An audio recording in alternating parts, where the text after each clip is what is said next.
So... What are you doing? Making a video about Gravity Falls? Not just like that, you aren't.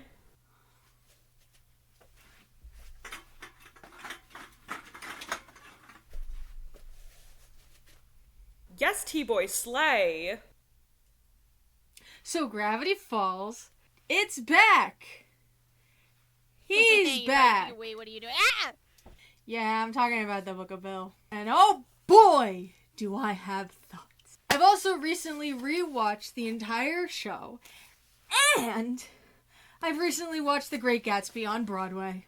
So without further ado, this video will not have any proper structure. It's purely a stream of consciousness, and in lieu of just making vague Twitter posts, because that's not enough for me. Oh, also, spoilers. Yeah, whatever. Bill is back. He's not dead. Why would he be? And this book, goofiest shit I've ever seen. Just like, look at this. Fucking... silly straws.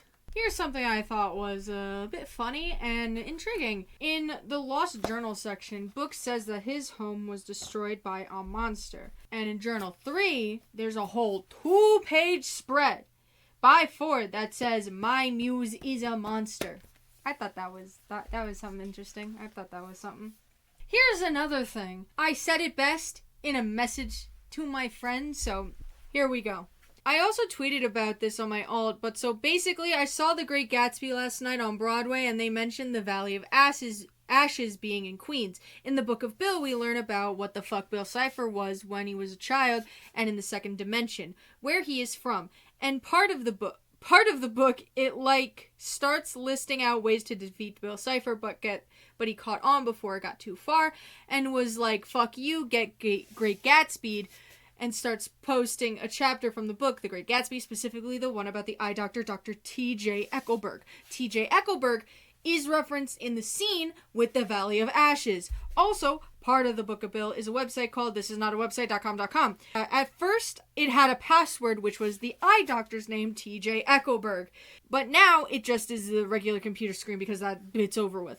With an area, you could type something in, and if you type in Vallis Cineris, which is Valley of Ashes in Latin, you get a picture of Bill Cipher as a child with 2 other triangles staticked out, which is to say those are his parents who are dead.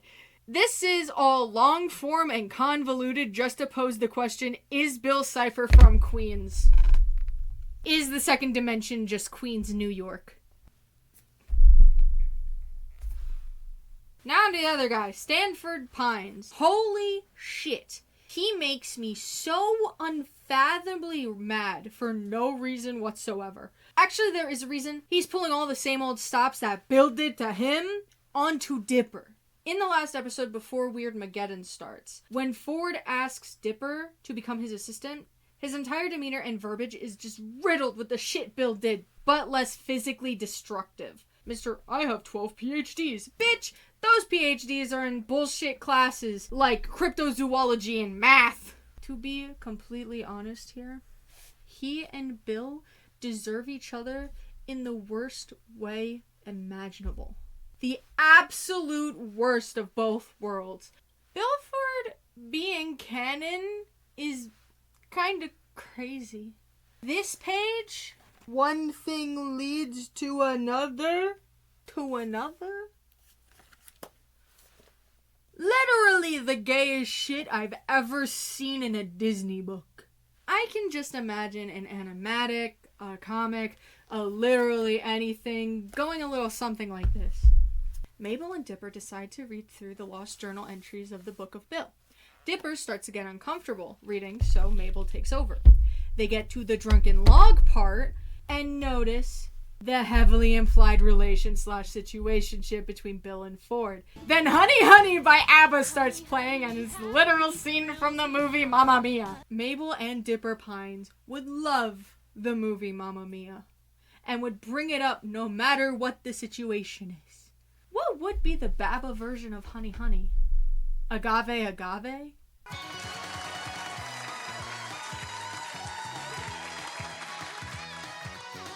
Another thing about Bill Ford, game theory. I've seen some less than nice posts about the recent film theory about the Book of Bill, specifically about the whole Bill's ex-girlfriend is the Oracle bit. I think some people are being a little too critical over this, because in the GT Live video that is also about the Book of Bill, just like going over some cursory stuff, Matthew himself mentions this little tidbit as something created by his 6-year-old son, Oliver.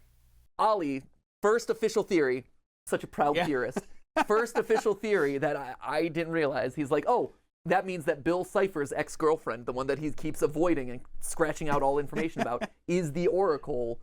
Which, for a 6-year-old to cross-reference books to formulate a theory? Bonkers. You know what I was doing when I was 6? I would ride my brat scooter down a rickety sidewalk, fall, bloodied my knees, go to my babysitter at the time to get cleaned up, and then go do it all over again. I did this about 7 or 8 times in that one day. Either way, yes, I do think they should have brought up the more prevalent Ford relationship over the Oracle, but it does make some sense. She was probably part of his gang or whatever and got kicked out. Probably saw something that she wasn't supposed to. You know, with the 7 eyes. That was an attempt. There are also now really fun AUs coming out of this. Like Mr. Bill Pines, where Bill chooses Ford over ending the world and they get married. And he's aware of every other AU and torments them. Love that. That's genius idea. That's an ingenious idea. There's Handyman Bill, which I love so dearly. Seeing a depowered Bill working a minimum wage job is just gold. If I had to go through it, then so do you, silly triangle. I even made stickers. This one's my favorite because this is the daily struggle of a male person. I know from experience. This is what I look like on a daily basis. No joke, this is what I look like on a daily basis. Also, the human Bill designs that aren't just Tumblr sexy men or twinks. Thank you, Twitter, so much! Thank you, Twitter artists. Especially the ones that make him look like if Beetlejuice and the mayor from Nightmare Before Christmas had a sick and twisted night on the town. Love you so much, so dearly. My Twitter feed is truly blessed. Okay, I think I got that out of my system. Before the video ends, I do want to say thank you for 200 subscribers. That is crazy to me. I honestly don't care about numbers or anything. That's not the reason why I upload things. I described this before, but I mainly make videos as like a form of therapy. My depression can sometimes be linked with the usage of my computer, and for a while I felt like lost with no direction. And then I got more into just roll with it. And I started to talk to people on the internet again. And make friends again. Something I haven't done since 2015. In 10 years. But better yet, just roll with it basically gave me a compass. I have a direction again. Okay, that's enough emotion out of me. Back to the persona. The next time you will hear from me will be a little project that I am dubbing the Twi-Files. Hopefully, it'll be out before the end of the year. I'm still writing it, and it's going to be a little bit more dramatic than my usual video essay style. Either way, thank you for watching the video. See you in the next one.